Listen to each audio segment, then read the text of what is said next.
अस्सलाम वालेकुम, मैं हूं तबस्सुम रियाज रांझा। इन मौसम के अंदर काफ़ी बीमारियां आ रही हैं, लोगों को यरकान हो रहा है। ख़ास तौर पे लोग हमें बहुत ज़्यादा कमेंट्स कर रहे थे कि इस मौसम के अंदर लोगों को बुखार हो रहा है, पर पता नहीं लग रहा कि लोगों को कोरोना है, क्या डेंगू हुआ है, मलेरिया हुआ है या कोई और बीमारी हुई है। तो इसी हवाले से आज डॉक्टर राजा मोहम्मद यूसुफ साहब हमारे साथ मौजूद हैं, इनसे बात करते हैं। अस्सलाम वालेकुम जी। जी। बहुत शुक्रिया डॉक्टर साहब, आपने वक्त दिया। डॉक्टर साहब, इस मौसम के अंदर बुखार का होना, सर्दियों में तो बुखार नॉर्मल होता है, गर्मियों में बुखार क्यों होता गर्मियों में ही असल में बुखार होता है, सर्दियों में बहुत कम होता है। इनफैक्ट द प्रॉब्लम इज़ कि जिस वक्त बंदे को कोई भी टेम्परेचर लोकल हाई होता है, गर्मी होती है, हीट आती है, जब हीट होती है तो टेम्परेचर ऑटोमेटिकली हाई चला जाता है। उसके अलावा जो होता है कुछ डिजीज़ होती हैं, बीमारियां होती हैं, जैसे कि मलेरिया, टाइफाइड, उसके बाद डेंगू या ये what you can call it's the other diseases which are the venereal one। और दूसरा ये है कि बॉडी का अपना एक इम्यून सिस्टम होता है। अगर किसी बंदे को वो वैक्सीनेशन लगी है तो उसको ऑटोमेटिकली शाम को 2 दिन के लिए बुखार होगा। सॉरी। अगर जॉइंटिस की बात की जाए, ठीक है, जॉइंटिस के अंदर आजकल हम देख रहे हैं कि बहुत ज़्यादा पेशेंट आ रहे हैं, इसकी क्या वजह? जॉन्डिस में मेनली क्या होता है कि it is water borne disease. अगर वो सिंपल फीलिया है जिसे वो हेपेटाइटिस ए कहा जाता है, अब उसमें क्या होता है कि अमूमन हमारे जो सेवरेज की लाइन जा रही है और फिर वाटर की लाइन जा रही है, दे आर गोइंग टुगेदर, इकट्ठी जा रही होती हैं। और क्या होता है कि उनकी वॉल्स आपस में मिली होती हैं। एट टाइम्स कम के 5, 7 या 10 ईयर्स के बाद दोनों दीवारें एक हो जाती हैं। और उसमें जब डर्ट की और गंदा जो पानी होता है वो उसमें वो एंटर होता है, तो वो क्या करता है कि वो पानी को कंटामिनेट कर देता है, ख़राब कर देता है, जिसकी वजह से क्या हो जाता है कि उस सर्टन एरिए में क्या होता है कि वहाँ पर ये जॉन्डिस शुरू हो जाती है, टाइफाइड होना शुरू हो जाती है, कॉलरा हो जाती है, वायबरी हो जाती है। ये सारी बीमारियाँ वहाँ पर आ जाती हैं। और ये कॉमन इसलिए हो जाती हैं कि इनको जो इन्फेक्टेड किस्म का वाटर होता है वो जब उसमें एंटर हो जाता है, एक तो ये। दूसरा कंटामिनेटेड वेजिटेबल्स होती हैं, सब्जियां होती हैं, कि उनको साफ़ सुथरा अगर ना रखा जाए तो उनका भी यही होता है कि वो दे काज डायरिया, वॉमिटिंग और उसके बाद फिर पीलिया और ये जो जॉन्डिस या हेपेटाइटिस ए हो जाता है। ये चीज़ें इससे स्प्रेड होती हैं।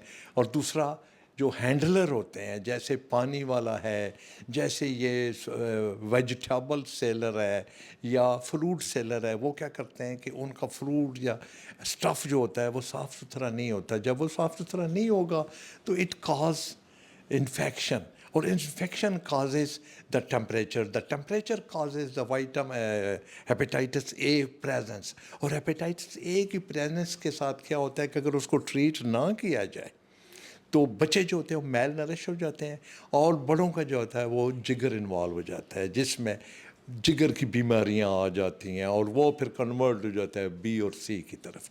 अच्छा, काफ़ी लोग हमसे एक ही सवाल पूछते हैं कि हमारे जो बच्चे बच्ची हैं वो पढ़ाई में कमज़ोर हैं, या किसी जगह अगर जॉब करते हैं तो बड़ा बड़ा अरसा हो जाता है उनकी जॉब नहीं लगती, यानी कि वो चीज़ें कम उनके जहन में आ रही होती हैं। तो दिमाग के हवाले से कुछ बताइएगा कि जो बच्चे पढ़ाई में कमज़ोर हैं, ठीक है, उनके लिए क्या करना चाहिए? ओके। ब्रेन जो होता है, दिमाग, इट इज़ कंट्रोल टावर। जैसे ये लो बिजली बनाने वाला जो होता है वो what you can call it the transformer, it's a very small one, लेकिन आप देखें तो पूरे मोहल्लों और गलियों को इसने रोशन किया होता है। Brain is just like that, I call it's the brain. के एक कंस्ट्रक्ट कर रहे चीज़ों को। होता क्या है कि कोई भी बच्चा कमज़ोर और कोई भी बच्चा ताकतवर नहीं होता। हर बच्चा पैदा होता है सेम ब्रेन के लिए, सॉरी। उसमें क्या होता है कि उस बच्चे की फिर एबिलिटीज़ आ जाती है, उसकी क्वालिटी ऑफ लाइफ आ जाती है। अगर उस बच्चे को प्रॉपर एक्सपोजर मिला है, प्रॉपर एटमॉस्फेयर मिली है, प्रॉपरली वो वैक्सीनेट होकर आए from this birth till the adulthood, तो उसमें क्या हो जाता है कि उसको जब प्रॉपर डाइट नहीं मिलती, वाइटामिन्स नहीं मिलते, मिनरल्स नहीं मिलते, प्रोटीन नहीं मिलती है, कार्बोहाइड्रेट उसको एम बैलेंस किस्म का मिलता है, जब इस तरह की चीज़ें उसे मिलती है ना, वो क्या करता है कि वो he starts losing his credibility. regarding his lifestyle. اب غریب کا بچہ ہوتا ہے وہ ایک لمیٹڈ قسم کی اس کی ڈائٹ اینڈ سارا کچھ ہے. جو بچے دوسرے ہوتے ہیں فائن اینڈ ریفائن قسم کی لائف جن کی ہوتی ہے, they are not having the big head, they are not having the big brain, they are not having the multiple more than normal nerves of the brain. یہ کیا ہوتا ہے, یہ سارا کچھ ایسا ہوتا ہے کہ diet is the thing, living is the thing. اب ایک کمرے میں 9 بچے ہوں گے اور ایک کمرے میں ایک بچہ ہوگا تو ان کی ہیلتھ کو اب you can very well imagine کہ how it grows, how he or she grows, how she get healthier and all that. So brain کا کوئی معاملہ نہیں ہے, but the thing ہے کہ atmosphere and classes کا معاملہ ہے. Classes I call it like that. A poor person or a very rich person. There are 2 classes in our country and they are making all this. اس میں کچھ نہیں ہے کہ وہ کمزور برین والا, نو. اگر یعنی کہ جس طرح کچھ چیزیں ہوتی ہیں جو انسان کو یاد نہیں ہو رہی ہوتی اور وہ چھوٹے ہوتے ہی ٹھیک ہے آہستہ آہستہ بچہ بڑا ہو جاتا ہے مگر اسے چیزیں یاد نہیں ہوتی, چیزیں بھول جاتی ہیں, اس حوالے سے بتائیے. اس حوالے سے ایسا ہے کہ دیر آر پیپل کڈس, بچے جو ڈیلیڈ ہوتے ہیں. اگر وہ ڈیلیڈ ہے بچہ تو اس کی جو ہوگی لائف وہ ہو جائے گا 15 سال کا, but he seems to be 5 years 7 years 6 years. اسی طرح کیا ہوتا ہے کہ برین کی اگر ڈیولپمنٹ پراپر نہیں ہوئی, نرشمنٹ نہیں ہوئی, this all discredit goes to the women جو کہ اپنی جو پریگنینسی میں کیا کرتی ہیں کہ they don't use the iron, they don't use the folic acid. اگر فالک ایسڈ کی کمی ہوگی, آئرن کی کمی ہوگی تو عجیب الخلقت بچے پیدا ہوتے ہیں. کمر پہ بڑے بڑے دانے ہوتے ہیں اور ان کی ٹانگیں کام نہیں کر رہی ہوتی اور تھرو آؤٹ لائف وہ کام نہیں کرتی ہیں, پیشاب پخانے کو انہیں کنٹرول نہیں رہتا. برین اتنے بڑے بڑے ہو جاتے ہیں, ہائیڈروسیفلس جسے کہتے ہیں. وہ بھی کیا ہے کہ وہ بھی میل نرش بچے ہیں جن کو وہ فالک ایسڈ اینڈ اس کی آئرن کی کمی ہوتی ہے. سو دس از آل فار دیم. اچھا, مجھے آخری سوال کی جانب میں جاتا ہوں. ڈاکٹر صاحب مجھے یہ بتائیں کہ جس طرح کچھ بیماریاں فادر میں ہوتی ہیں کہ بلڈ پریشر کا ایشو ہے, ماں کی اگر بات کیجیے اس کے اندر شوگر کا ایشو ہے, تو یہ کمپلسری ہے کہ اس کے بعد جتنی اگلی اولاد نکلے گی ان سب میں کوئی نہ کوئی پیرنٹ سے بیماری موجود ہوگی؟ انفیکٹ ہوتا یہ ہے کہ بلڈ پریشر اور شوگر ایک ایسی چیز ہے کہ they are always transmitted to the next generation.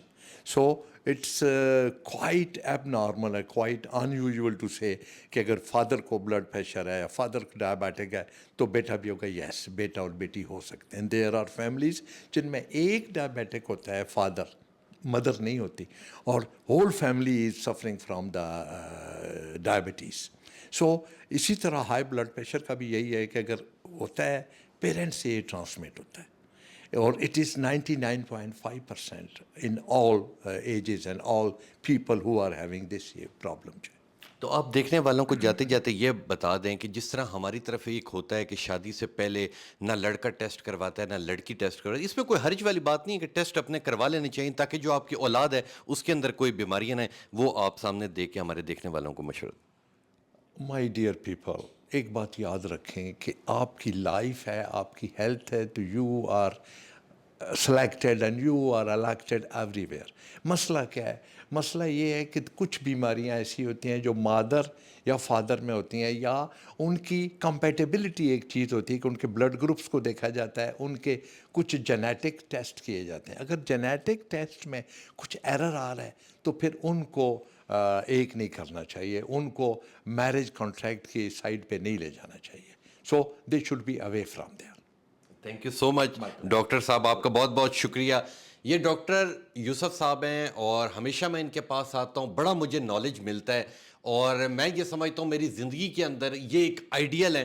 ان کے پاس ہر قسم کا نالج ہے. اکثر میں ان کے پاس آتا ہوں, مختلف موضوع لے کے آتا ہوں, اور ان کے پاس الحمدللہ اللہ نے انہیں اتنا علم دیا. اللہ آپ کی لمبی زندگی کرے جی, اور جب تک آپ زندہ ہیں ٹھیک ہے, اور یہ غریبوں کا بھی سسٹم چلتا رہے گا, اور اللہ آپ کے ہاتھ میں, ان کے ہاتھ میں شفا بہت زیادہ ہے ٹھیک ہے. جو بھی ان کے پاس آتا ہے انشاءاللہ وہ ضرور ٹھیک ہو جاتا ہے. تو انشاءاللہ ملوں گا آپ سے اگلے پروگرام میں. تب تک کے لیے اپنے میزبان تبسم ریاض رانجھا کو دیجیے اجازت. اللہ نگہبان.